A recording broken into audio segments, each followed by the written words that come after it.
આવી રીતે મેં સમાર્યા છે મૂન શેપમાં આવા જોઈ શકો છો. પણ આ છે ને નોર્મલ ગુજરાતી ઘરોમાં ગોળ કે ખાંડ નાખીને બનાવતા હોય છે. આજે હું વગર ગોળ ને ખાંડે બનાવીશ, પણ બિલકુલ કડવા નહીં લાગે. તો તમે એક વખત જરૂરથી ટ્રાય કરજો. ચલો સ્ટાર્ટ કરીએ. કારેલા મેં છે ને આવી રીતે મૂન શેપમાં સમાર્યા છે અને સમારી મેં આની અંદર નિમક નાખીને રાખ્યા હતા અડધો કલાક સુધી મેરિનેટ થવા માટે. હવે આને છે ને આપણે આમ થોડા થોડા ચોળીને એની અંદરથી છે ને આવી રીતે પાણી છૂટવું પડશે. ઠીક છે, પાણી છૂટવું પડે છે બસ. તો પછી આપણે આને છે ને આમ થોડું ખાધેથી મસળી નાખીશું આવી રીતે.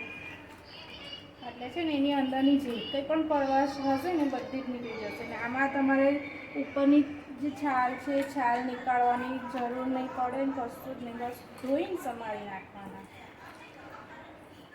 આવી રીતે ચોળી લેવાના સરસ કરીને. એટલે એનું છે ને પાણી પછી આવી રીતે એના લાડવા વાળી દેવાના. પાણી રસ દેખાય છે, રસ નીકળે છે ને. બસ આને હવે એક ડીશમાં આપણે અલગ મૂકી દઈશું.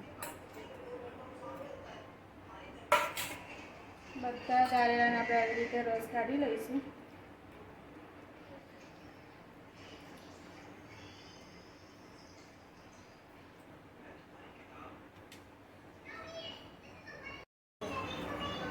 કારેલા મેં બધા જ નીચવી લઈ લીધા છે આવી રીતે.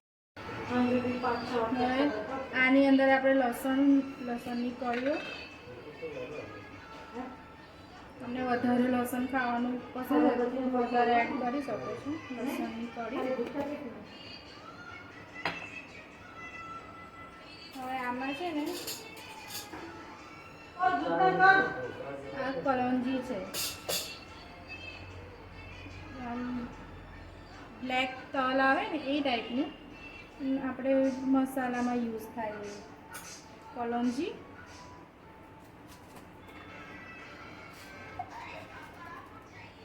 આખા સૂકા ધાણા છે ને જીરું. બસ હવે આને છે ને આપણે ખાંડ કચરી નાખીશું.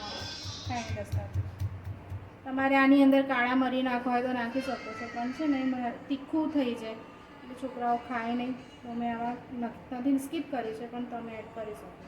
આપણે આને હવે ક્રશ કરી લઈશું.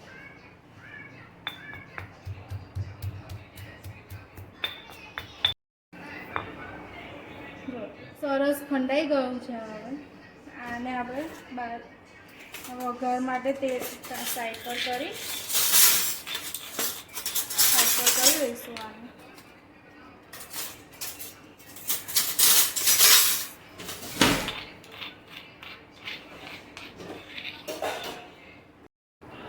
તેલ ગરમ થઈ ગયું છે. એમાં આપણે રાઈ છે,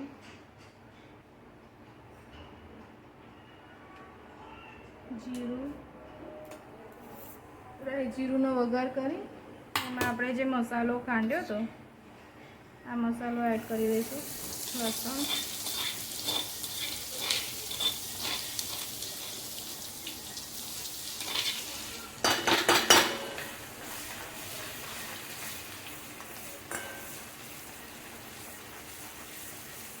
એની અંદર ડુંગળી એડ કરી દઈશું. ડુંગળી મેં આવી રીતે લાંબી લાંબી ચિપ્સમાં સમારી છે અને આને આમાં એડ કરી દઈશું.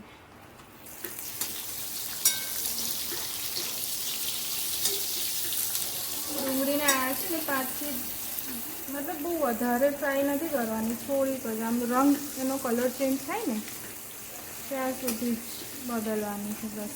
પછી એમાં આપણે અને હા, આમાં નિમક બિલકુલ નથી નાખવાનું, કારણ કે આપણે ઓલરેડી કારેલાની અંદર મીઠું નાખીને એને અડધો કલાક માટે સાઈડ પર કર્યા હતા ને, એટલે એના ભાગનું મીઠું આમાં આવી જશે. તો મીઠું એડ નથી કરવાનું અલગથી, નહીંતર બહુ ખારા થઈ જશે.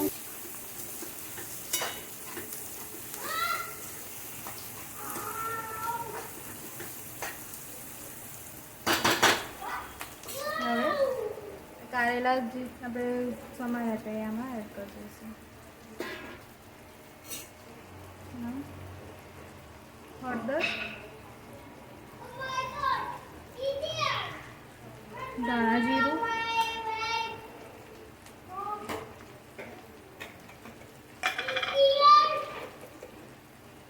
લાલ મરચું પાવડર,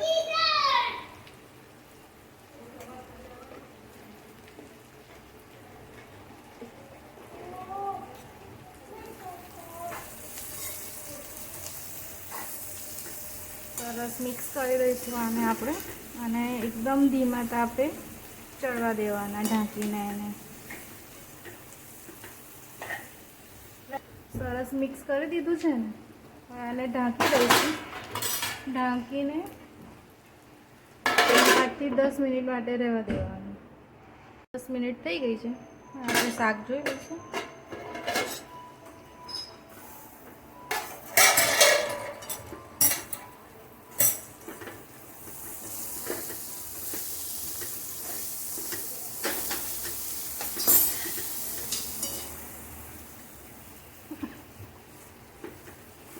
સરસ ચડી ગયું છે.